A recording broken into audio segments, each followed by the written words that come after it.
Hi hello this is Shaila welcome back to vibrant. ఆదివారం నాటితో big boss season 8 ముగుస్తుంది. చడీ చప్పుడు కాకుండా ఈ బిగ్ బాస్ సీజన్ 8కి ముగింపు పలికేస్తున్నారు.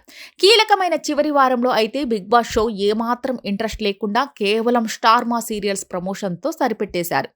అయితే లైవ్ ఎపిసోడ్లో నిన్నటి నుంచి అంటే బుధవారం మధ్యాహ్నం నుంచి ఫైనలిస్టుల బిగ్ బాస్ జర్నీ వీడియోను చూపిస్తారు. మొదటిగా గౌతమ్ జర్నీని చూపించారు.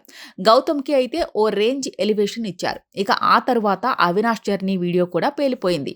మూడోదిగా నిఖిల్ జర్నీని చూపించారు. అయితే ఈ ఇద్దరితో పోల్చితే నిఖిల్ జర్నీ వీడియో తేలిపోయింది. ఎలివేషన్స్ కూడా పెద్దగా లేవు, కానీ నిఖిల్ గురించి బిగ్ బాస్ మాట్లాడిన మాటలైతే చాలా ఆసక్తికరంగా అనిపించాయి. నిఖిల్ జర్నీ వీడియో కంటే బిగ్ బాస్ మాట్లాడిన మాటలే బాగున్నాయి. అందులో నిఖిల్ ఆట గురించి, అతనికి తగిలిన దెబ్బల గురించి, మనసు పడిన ఆవేదన, తపన గురించి చెప్పారు బిగ్ బాస్. అలాగే సోనియా, యష్మిల ప్రస్తావన కూడా తీసుకొనొచ్చారు. దాంతోపాటు నిఖిల్ పర్సనల్ లైఫ్ ఇష్యూని ప్రస్తావించారు బిగ్ బాస్. ఈ సందర్భంగా నిఖిల్కి ఒక హామీ కూడా ఇచ్చారు బిగ్ బాస్. మరి ఇది మెయిన్ ఎపిసోడ్లో ఉంచుతారో పీకేస్తారో తెలియదు, కానీ బిగ్ బాస్ మాట్లాడిన మాటలు పలు అనుమానాలకు తావు ఇచ్చేటట్టుగానే ఉంది. నది పుట్టుక ఒక్కో బొట్టుగా నెమ్మదిగానే మొదలవుతుంది, కానీ ప్రయాణం ద్వారా ప్రవాహం పెరిగి మహానదిలా మారుతుంది. మీ ఆట తీరులో కూడా అదే ప్రతిబింబించింది. ఫలితం లభించినా లభించకపోయినా ఓపికతో ధైర్యంగా ఎదుర్కొన్నారు. ఒక్కో గెలుపు కోసం ఎంతో శ్రమించారు.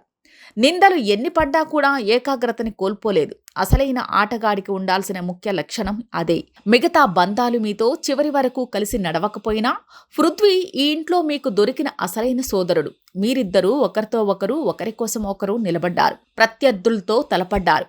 గ్రూప్ గేమ్ అని మీ ఆటని వేలెత్తి చూపించినప్పుడు మీ మనసు అందుకు ఒప్పుకోలేదు. ఎందుకంటే మీరు గ్రూప్ కోసం, మీ స్నేహం కోసం ఆడారు. కానీ మీ ఆట పూర్తిగా మీ వ్యక్తిగతం. మీరు నమ్మిన స్నేహితులందరూ మీ నమ్మకాన్ని నిలబెట్టుకోలేదు.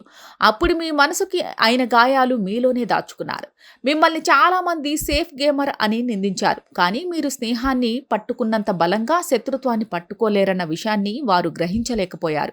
నిజానికి మీరు సేఫ్ గేమర్ కాదు, స్మార్ట్ గేమర్. ఎందుకంటే మీ సహనాన్ని పరీక్షించినప్పుడు కామ్గా ఉన్నారు. రక్తం చిందించి ఆట కోసం ప్రాణం పెట్టారు.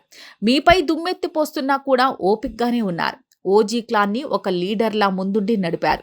మీకన్నా ఇంటి కోసమే ఎక్కువ ఆలోచించారు. ఎక్కడా హద్దులు దాటలేదు. ఈ లక్షణాలే మిమ్మల్ని ఆటలో ఇంతవరకు తీసుకొచ్చింది. ఇక ఒక పోటీదారుడిగా, ఇంటి సభ్యుడిగా మీ ప్రయాణం మీకు సంతృప్తిని ఇచ్చినా మీ మనసులోని ఆ ఒక్కలోటు బిగ్ బాస్కి తెలుసు. మీ మనసు మోస్తున్న ఆ బరువు తొందరగా తగ్గాలని, మీ మనసుకి దగ్గరైన ప్రతిదీ మీకు దక్కాలని కోరుకుంటున్నాడు బిగ్ బాస్ అంటూ నిఖిల్ జర్నీ వీడియోను చూపించారు. అయితే ఈ జర్నీ వీడియోలో పెద్దగా ఎలివేషన్స్ ఏమీ లేవు. నిఖిల్ జర్నీ వీడియో కంటే గౌతమ్, అవినాష్ల జర్నీ వీడియో బాగుంది. ఇలాంటి లేటెస్ట్ అప్డేట్ కోసం చూస్తూనే ఉండండి వైబ్రెంట్.